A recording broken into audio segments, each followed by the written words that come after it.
আসসালামু আলাইকুম, কেমন আছেন সবাই? এটা ছিল যশোর থেকে ফেরার পথের একটা ভিডিও। তো এত কুয়াশা, চারিদিকে অন্ধকার হয়ে গিয়েছে। তখন বাজে সকাল 6:30টার মতো। দেখে মনে হচ্ছে শীতকাল পুরোই। আজকে সকাল সকাল আম্মু আকড়া মুসুরির খিচুড়ি ভাত রান্না করেছে, সঙ্গে হচ্ছে পেঁয়াজ মরিচের ভর্তা। এটা খেতে ভীষণ মজা লাগে। ছোটবেলায় দাদি মাখিয়ে দিত আর আমরা খেতাম, তো এটা মনে পড়ছিল। আব্বু, তুমি ঘুম থেকে উঠে পড়েছ?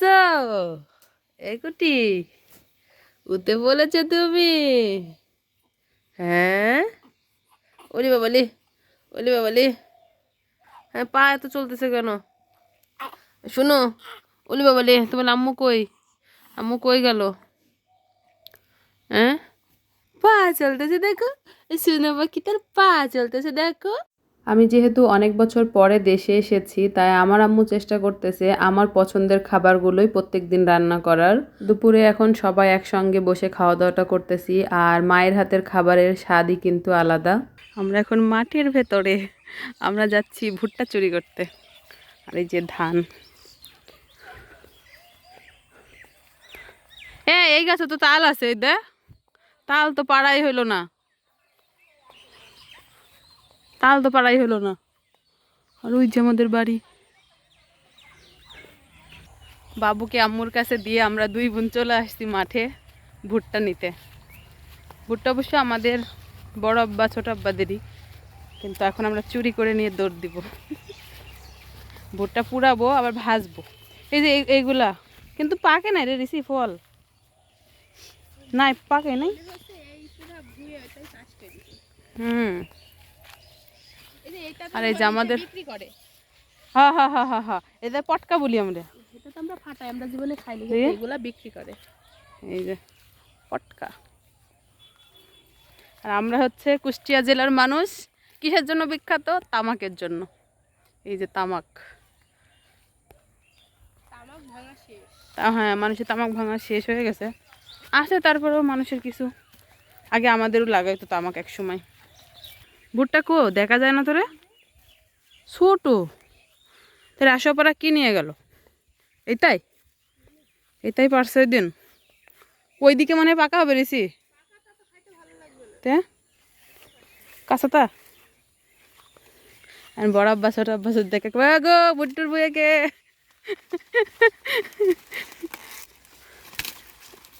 ওই একটা ভাঙা শেষ। বাবা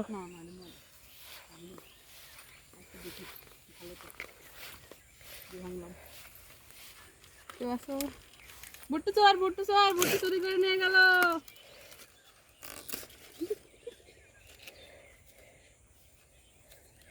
এটা ছড়াইতে হবে। গ্রামের আসলে এগুলোর মজাই আলাদা।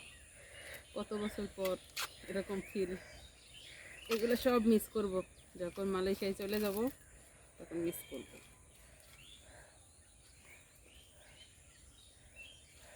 ও গরম লাগতেছে, আর 3-4 দিন প্রচুর গরম পড়তেছে। না, এগুলো মনে হয় কেবল এই যে দুধ দুধ হয়েছে রে। এগুলা ভাজা খাইতে অনেক মজা লাগে। একটা পুড়াবো আর একটা ভাজবো। আরেকটা নাও, না, আরেকটা নাও, ভাজলে এইটুকু হবে না নে, ভাজলে সবাই খাবেন এইখানে। আরেকটা নেবো, রাখ।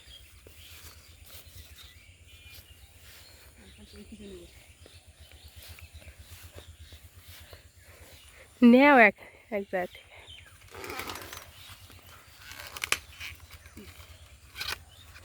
আপনার আবার সত্যি সত্যি ভাইবেন না যে আমরা চোর। আমরা কিন্তু চোর না আসলে। এটা আমার ছোট, এটা ছোট আব্বারে না বড় আব্বারে জানি না আমিও ঠিক।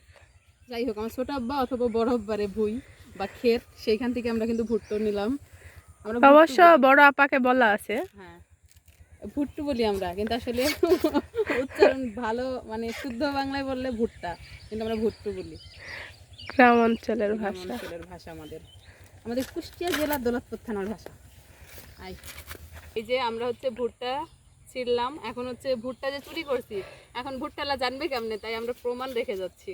এগুলো রেখে যাচ্ছি যাতে কালকে এসে বুঝতে পারে যে এখান থেকে ভুট্টা চুরি হয়েছে 3টা। ওই আর কয়েকদিন পরে এগুলো উঠে যাবে, ভালো ইয়া হয়ে গেছে, বড় হয়ে গেছে। আমি যেটা ছাড়াইছি সেটা বেশি হয়েছে। এইটাই তুই ছাড়াইছিস মনে হয়, এটা একটু বেশি পোক্ত হয়েছে। এটা পোড়াবো নি,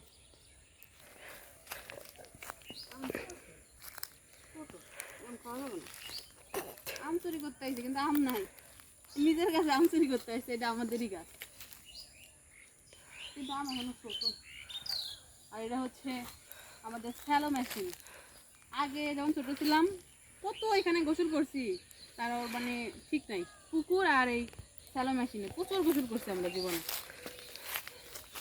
পোক্ত হয় না এখনো, খাইলে খাওয়া যাবে। তাল আরে কত বছর খাই না, কিন্তু মালয়েশিয়ায় লাবণী মানে 2বার খাওয়াইছে। ভুট্টা চোর। এটা হচ্ছে সব থেকে আমাদের পছন্দের জায়গা ছিল গরমকালে। আমি, আমার চাচাতো বোন সেবা, আর ঋষি, সজল, আমরা সবাই আসতাম এই যে গাছতলায় বসে বসে এই গাছ থেকে আম পাড়তাম চুরি করে। আম পাড়ে পাড়ে খাইতাম, লবণ আর হচ্ছে মরিচের গুঁড়া নিয়ে আসতাম কাগজে করে, আনার পরে আমরা এরকম খাইতাম বসে বসে। সেই কথা আমার এখন খুব বেশি মনে পড়তেছে। এখন সবাই সবার মতো চলে গেছে। এটাকে আমার আব্বু নাম দিয়েছিল চিকারুনের পার্ক। ওই দাদির নাম হচ্ছে, আমাদের দাদির নাম চিকারন, তো দাদির নামে বলছে চিকারনের পার্ক। মানে এখানে না আসলে আমাদের পেটের ভাত হজমই হতো না, এরকম একটা অবস্থা ছিল। সন্ধ্যার নাস্তায় আম্মু বানিয়েছে এই যে পাকান পিঠা। এটাকে অনেকেই তেলের পিঠা বা পোয়া পিঠা বলে, বাট আমাদের দেশে এটাকে পাকান পিঠা বলে। এটা আমার অনেক পছন্দের একটা পিঠা, তাই আম্মু বানিয়ে দিয়েছে। আর আমরা যে হচ্ছে ক্ষেত থেকে ভুট্টা নিয়ে এসেছিলাম, সেই ভুট্টাটাও ভেজে দিয়েছে। তো এখন আমার বোন, আমার আম্মু, আমি সবাই মিলে খাচ্ছিলাম আর গল্প করছিলাম। তো আজকের মতো ভিডিওটি এই পর্যন্তই রাখছি। সবাই ভালো থাকবেন, আমাদের জন্য দোয়া করবেন। আল্লাহ হাফেজ।